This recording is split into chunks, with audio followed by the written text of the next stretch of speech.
અલ્પાના રસોડામાં તમારું સ્વાગત છે। આજે આપણે બનાવવાના છે મગ પુલાવ। જો બાળકોને મગ ભાત ન ભાવતા હોય તો મગ તો આપણે બહુ હેલ્ધી છે, તો આપણા ઘરના કોઈ પણ સભ્યને મગ ભાત ન ભાવતા હોય પણ મગ પુલાવ બનાવશું તો બધાને ભાવશે અને એકદમ ચટપટા અને ટેસ્ટી બને છે અને ખાવાની ખૂબ મજા આવે છે। તો ચાલો ઝડપથી રેસીપી જોઈ લઈએ। તમે મારી ચેનલને લાઈક કરજો, શેર કરજો અને સબસ્ક્રાઇબ કરજો। તો મગ પુલાવ બનાવવા માટે મેં આ મગને 6 થી 7 કલાક પલાળી લીધા છે અને આ ચોખા છે એને 2 કલાક પલાળ્યા છે। આ કોબી ઝીણું ખમણી લીધું છે, આ ચોપ કરી લીધા છે ગાજર અને આ રેગ્યુલર મસાલા છે અને આ છે બિરયાની મસાલો। તો આપણે રેસીપી સ્ટાર્ટ કરશું। આપણે મગ અને ચોખા સરખા ભાગે લેવાના છે। મેં 1 નાની વાટકી ચોખા લીધા છે અને 1 વાટકી ભરીને મગ લીધા છે।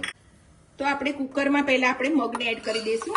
મગ આપણે એકદમ છૂટા છૂટા રહે એ રીતે જ આપણે બાફવાના છે, એટલે જે વાડકીથી આપણે મગ લીધા હોય એ જ વાડકી પાણી આપણે લેવાનું છે। તો આપણે આ 1 વાડકી મગ લીધા હતા તો એની સામે આપણે 1 જ વાડકી આમાં પાણી નાખીશું। તો આપણા મગ એકદમ છૂટા થશે અને બફાઈ જશે અને એની અંદર આપણે થોડુંક મીઠું નાખી દઈશું। તો આ 1 ચમચી જેટલું આપણે મીઠું નાખી દઈશું અને આપણે હલાવી અને આની 1 જ સીટી લગાવવાની છે, તો આપણા મગ છૂટા થશે। અને અહીંયા આપણે પાણી મૂકી દીધું છે અને પાણી ઉકળે એટલે આપણે ચોખા નાખવાના છે। તો આપણું પાણી ગરમ થઈ ગયું છે, એમાં બબલ આવવા માંડ્યા છે, તો આપણે નાની 1 ચમચી એમાં મીઠું નાખી દઈશું અને આપણે આ ભાત જે પલાળ્યા છે 2 કલાક એ ભાત એમાં નાખી દઈશું। જો ભાત પલાળી રાખવાનો ટાઈમ હોય તો આપણે ભાત પલાળીએ તો એકદમ લાંબા અને સરસ થાય છે। તો આપણે 1 સીટી થઈ ગઈ છે અને કુકર ઠંડુ પડી ગયું છે, તો આપણા મગ એકદમ બફાઈ ગયા છે। આવા કોરા જ આપણે મગ બાફવાના છે કે જે છૂટા હોય। તો હવે એને સાઈડમાં રાખી દઈશું અને આ ભાત છે એને મેં ઓસાવી લીધા છે, એકદમ ગળી નહીં જવા દેવાના, સેજ કાચા હોય ત્યારે જ ભાત આપણે ઓસાવી દેવાના છે કે જેથી આપણા ભાત તૂટી ના જાય। હવે આપણે પેન મૂકી દીધું છે ને એની અંદર આપણે થોડું ઘી રેડી દઈશું। ઘી અને તેલ બંને આપણે મિક્સ કરવાના છે। તમારે બટર નાખવું હોય તો બટર પણ તમે નાખી શકો છો। તો આપણે અહીંયા ઘી અને તેલ મિક્સ કરીશું। તો હવે આપણું તેલ ગરમ થઈ ગયું છે તો એની અંદર આપણે જીરું નાખીશું। આમાં જીરુંનો ટેસ્ટ સારો લાગે છે તો તમે મોટી 1 ચમચી જેટલું આપણે જીરું નાખી દેવાનું છે અને તમારે જો ડુંગળી નાખવી હોય તો તમે આમાં ડુંગળી પણ નાખી શકો છો।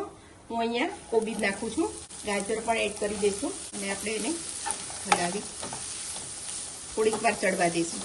તો આપણા શાકભાજી થોડી વાર આપણે તેલમાં ફ્રાય કરી લીધા છે। હવે એની અંદર આપણે મીઠું નાખશું, ખાલી આ શાકભાજીના પ્રમાણમાં જ આપણે નાખવાનું છે। આપણે મગમાં પણ નાખ્યું છે અને ભાતમાં પણ નાખ્યું છે એટલે આપણે થોડુંક જ મીઠું એડ કરીશું। નાની 1 ચમચી હળદર નાખશું, 1 ચમચી મરચું નાખશું અને આ બિરયાની મસાલો છે। તમે કોઈ પણ બ્રાન્ડનો બિરયાની મસાલો વાપરી શકો છો અથવા તો તમારી પાસે જો બિરયાની મસાલો ના હોય તો તમે સાંભાર મસાલો અને થોડો ગરમ મસાલો બે મિક્સ કરીને નાખશું તો પણ સારું લાગે છે। હવે આની અંદર આપણે મગ નાખી દેવાના છે, ત્યાર પછી આ ભાત નાખી દઈશું અને આપણે એને સારી રીતે બધું મિક્સ કરી દઈશું। એટલે ભાત અને મગ જો આખા હશે તો આપણે આ રીતે મિક્સ કરીએ તો તૂટી નહીં જાય અને થોડીક વાર ઢાંકણું બંધ કરીને આપણે એને ચડવા દેવાનું છે। થોડી વાર એને મસાલો બધો અંદર આવી જાય ભાતમાં અને મગમાં એ રીતે થોડીક વાર ઢાંકી અને એને આપણે 2-3 મિનિટ રહેવા દઈશું। તો આપણો ભાત અને મગ મિક્સ થઈ ગયા છે તો એને આપણે ઢાંકી અને 2 મિનિટ કૂક થવા દઈશું। તો 2 મિનિટ થઈ ગઈ છે અને આપણો ભાત એકદમ સેટ થઈ ગયો છે, મસાલો બધો અંદર સરખું મિક્સ થઈ ગયો છે। તો હવે આપણે એને સર્વિંગ બાઉલમાં લઈ લઈશું।